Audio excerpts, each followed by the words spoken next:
Look, I need you to pay very close attention to what I'm about to show you because what's happening in the housing market right now isn't just another correction.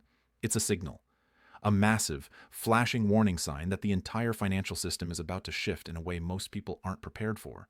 And if you understand what I'm about to explain, you'll see exactly why gold is positioned for a move that could dwarf anything we've seen in the past decade. The housing market just did something it hasn't done since 2008. And I'm not talking about prices dropping a few percentage points. I'm talking about a fundamental break in the relationship between housing and the broader economy that tells us everything we need to know about where money is flowing next. Because here's what nobody's talking about. Housing has always been the canary in the coal mine for dollar confidence. When housing turns, it's not just about mortgages and real estate. It's about what people believe the dollar will be worth in the future. Let me show you exactly what I mean. In the last 3 months, we've seen something extraordinary. Existing home sales have dropped to levels we haven't witnessed since 2010. But here's the kicker. This isn't happening because people can't afford homes. It's happening because people are choosing not to buy. They're sitting on cash.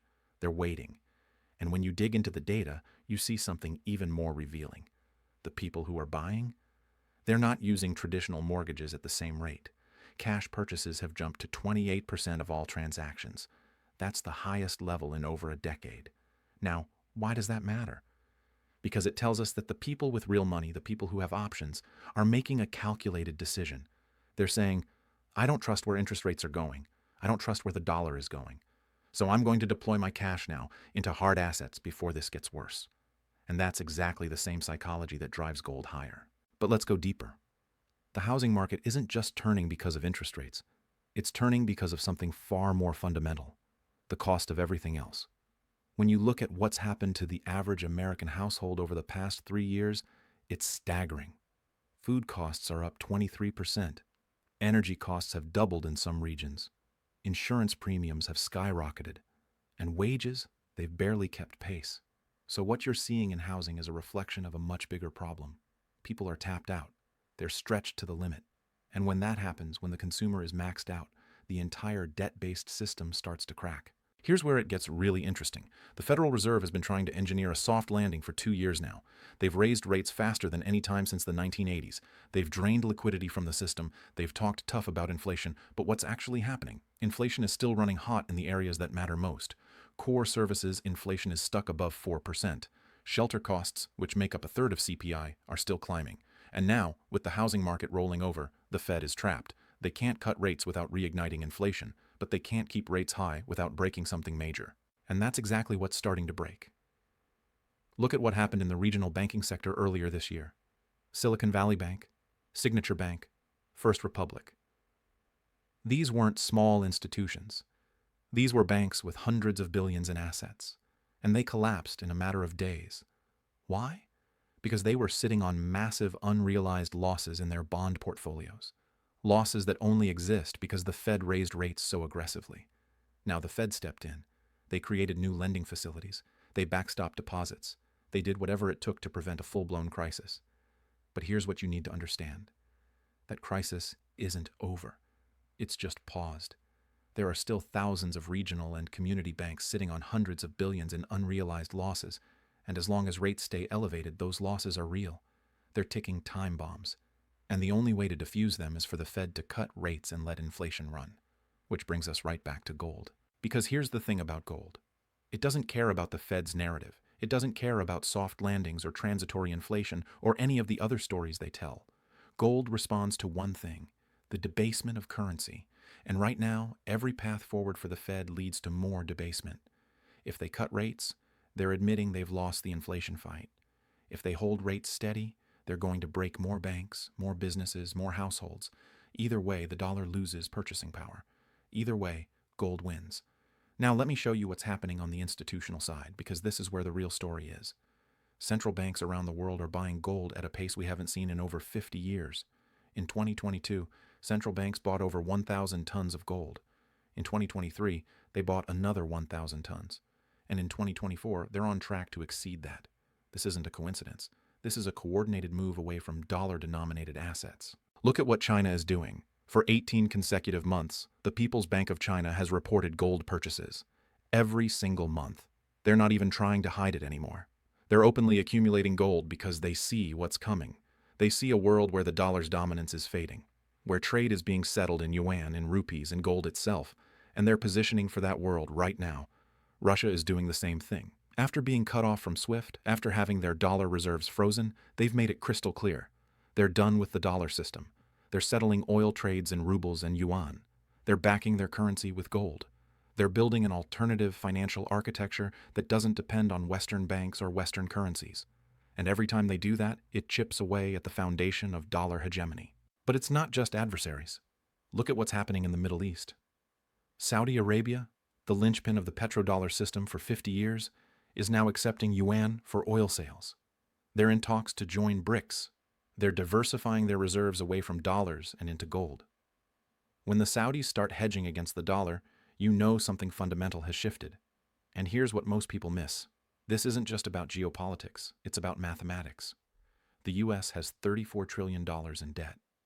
That number is growing by $1 trillion every 100 days. The interest on that debt is now over $1 trillion a year. That's more than we spend on defense, more than we spend on Medicare, and it's only going to get worse. Because as rates stay elevated, the cost of servicing that debt explodes, and the only way out is to inflate it away. Print more dollars, devalue the currency, make the debt easier to pay back in nominal terms, even as it destroys purchasing power for everyone holding dollars. This is the playbook. It's the same playbook every empire has used when they've gotten in too deep. The Romans debased their currency. The Weimar Republic printed their way out of debt. The British pound lost its reserve status after World War II. And now it's happening to the dollar. Not overnight, not in a dramatic crash, but in a slow, grinding devaluation that most people won't even notice until it's too late. And that's where gold comes in, because gold is the only asset that has maintained its purchasing power across every one of these currency collapses. An ounce of gold bought you a fine suit in Roman times. It bought you a fine suit in 1920. It buys you a fine suit today. That's not a coincidence. That's 5,000 years of human history telling you that when currencies fail, gold endures. Now let me talk about something that's directly relevant if you're sitting on a significant amount of retirement savings. If you've got $100,000 or more in a 401k or IRA, you need to understand how a gold IRA works. I put together a free guide that breaks down exactly how you can move a portion of your retirement funds into physical gold without triggering taxes or penalties. It's in the description below. It covers the rollover process, the custodians you need to work with, and how to actually take possession of physical metal inside a tax-advantaged account. If that's something you're thinking about, it's worth a look. No pressure, just information. All right, back to what's happening in the markets right now. Because while central banks are accumulating, while the housing market is turning, there's another massive shift happening that almost nobody is paying attention to. The paper gold market is starting to crack. Here's what I mean. For decades, the price of gold has been set in the futures market, specifically on the COMEX in New York. And the way that market works is simple. Banks and hedge funds trade contracts that represent gold, but they almost never take delivery of actual metal. It's a paper game. They're trading promises, not gold. And because of that, the amount of paper gold in the system is vastly larger than the amount of physical gold that actually exists. The estimates vary, but most analysts believe there are somewhere between 100 and 300 ounces of paper gold for every ounce of physical gold that could actually be delivered. Think about that. If even a small percentage of those paper contracts demanded physical delivery, the system would collapse. There simply isn't enough gold to go around. And guess what's starting to happen? Delivery requests are spiking. In the last 6 months, we've seen record levels of gold being withdrawn from COMEX vaults. Not just a little bit. We're talking about hundreds of tons. And it's not just retail investors, it's institutions, it's sovereign wealth funds, it's central banks. They're saying, well, we don't want your paper promises anymore. We want the real thing. This is creating a squeeze. A physical squeeze that's completely separate from the price action you see on the charts. Because the price is still being set by paper contracts. But the physical market is tightening. Premiums are rising. Wait times are extending. And at some point, those two markets are going to diverge. The paper price is going to lose credibility, and the physical price is going to explode. We've seen this before. In 1980, when gold hit $850 an ounce, it wasn't because of inflation alone. It was because there was a run on physical metal. People wanted coins. They wanted bars.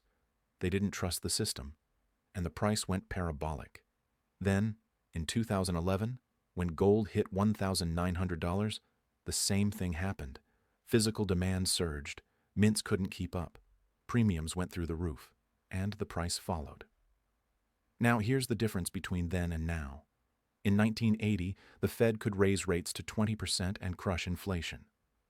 Paul Volcker had the political will and the economic flexibility to do it. Today, the Fed can't even get rates above 5% without breaking the banking system. In 2011, the U.S. debt was $15 trillion. Today, it's $34 trillion. The math has changed, the options have narrowed, and the outcome is becoming inevitable. Let me give you a specific example of how this plays out in real time. In 2020, when the pandemic hit, the Fed printed $5 trillion in a matter of months. They dropped rates to zero. They bought bonds, mortgages, corporate debt. They flooded the system with liquidity. And what happened to gold? It went from $1,500 to $2,070 in less than a year, a 38% gain. Not because of industrial demand, not because of jewelry, but because people saw the money printing and they ran to the one asset that can't be printed. Now fast forward to today. The Fed has printed even more money since then. The M2 money supply has exploded. And even though they've tried to tighten, even though they've raised rates, the damage is done. That money is in the system. It's chasing assets. It's driving up prices. And as the housing market turns, as people realize that real estate isn't the safe haven it used to be, where do you think that money is going to go? It's going to go into gold. It's going to go into silver. It's going to go into hard assets that can't be debased by central banks. And when that rotation happens, when trillions of dollars start moving out of bonds, out of real estate, out of overvalued stocks, and into precious metals, the price is going to move faster than most people can comprehend. Here's another angle that's not getting enough attention. The mining supply of gold is actually declining. For the first time in decades, global gold production is falling. The easy deposits have been mined. The ore grades are getting lower. The costs are going up. And the big discoveries? They're not happening anymore. The last major gold discovery was over 20 years ago. Since then, it's been incremental. Small deposits, high-cost operations, and that means the supply side of the equation is tightening just as demand is exploding. Think about what that means for price. If demand is going up and supply is going down, there's only one direction for price to go. And we're not talking about a 10% or 20% move. We're talking about a structural repricing of gold relative to fiat currencies. A repricing that could take gold to $3,000, $5,000, maybe even higher over the next few years. Now I know some people hear that and think it sounds crazy, but let's put it in perspective. In 1971, when Nixon closed the gold window, gold was $35 an ounce. By 1980, it was $850. That's a 24 times increase in less than a decade. In 2000, gold was $250 an ounce. By 2011, it was $1,900. That's a 7.6 times increase in 11 years. So the idea that gold could double or triple from here, that's not radical. That's historical precedent. And here's the thing. Those previous bull markets happened in environments that were far less precarious than today. In 1980, the U.S. was still a creditor nation. We had manufacturing. We had savings. Today, we're the largest debtor nation in history. We've offshored our manufacturing. Our savings rate is near zero. The structural problems are worse. The imbalances are bigger. And the potential for a currency crisis is higher than it's ever been. Let me bring this back to the housing market because that's where this all started. The reason the housing market matters so much is because it's the largest store of wealth for most Americans. For the average household, their home represents 60% to 70% of their net worth. So when housing turns, when prices start to fall or even just stagnate, people feel poorer. They spend less, they save more, and the entire economy slows down. But here's the twist. Even as housing prices soften, the cost of housing isn't going down. Rents are still high. Property taxes are still climbing. Insurance is still going up. So people are getting squeezed from both sides. Their home equity is shrinking, but their cost of living isn't. And that creates a desperation, a need to find something, anything, that can preserve wealth in an environment where everything feels like it's working against you. That's the psychological shift that drives people to gold. It's not greed. It's not speculation. It's fear. Fear that the system is rigged. Fear that the rules are changing. Fear that the dollars they've saved for decades are going to be worth less and less with each passing year. And when that fear reaches a critical mass, when enough people start questioning the value of fiat currency, that's when gold goes parabolic. We're seeing the early signs of that shift right now. Google searches for buy gold are at multi-year highs. Coin dealers are reporting record sales. The U.S. Mint sold more gold eagles in the first quarter of this year than in any quarter since 2013. And this is happening while the stock market is still near all-time highs. Imagine what happens when stocks start to roll over, when the everything bubble finally pops. Where do you think that money is going to go? It's going to go into the one asset that has survived every financial crisis in history, the one asset that central banks can't print, the one asset that has no counterparty risk, gold. And here's the final piece of the puzzle. The geopolitical situation is more unstable than it's been in decades. We've got wars in Ukraine and the Middle East. We've got tensions with China over Taiwan. We've got a fracturing global order where the old alliances are breaking down and new ones are forming. And in that kind of environment, gold isn't just a hedge against inflation. It's a hedge against chaos. It's a hedge against the unknown. History shows us that gold performs best in times of uncertainty, in times when people don't know what's coming next. And right now, we're living in one of the most uncertain periods in modern history. The housing market is turning. The banking system is fragile. The currency is being debased. And the geopolitical order is shifting. All of these factors point in the same direction, toward higher gold prices, toward a repricing of precious metals relative to paper assets, toward a world where hard assets matter more than financial engineering. So here's what you need to understand. The shift is happening right now. It's not something that's coming in the future. It's already underway. The housing market is the signal, the canary in the coal mine, and gold is the response, the safe haven, the asset that's going to preserve wealth as everything else gets repriced. The question isn't whether gold is going higher. The question is whether you're positioned for it. Because when this move really gets going, when the institutional money starts pouring in, when the sovereign wealth funds and pension funds and endowments start allocating to gold in a serious way, the price is going to move faster than you can react. The premiums are going to spike, the availability is going to dry up, and the opportunity to get in at reasonable prices is going to be gone. This is the shift. This is the moment. And if you understand what's happening, if you see the connections between housing, currency, debt, and gold, then you know exactly what to do next.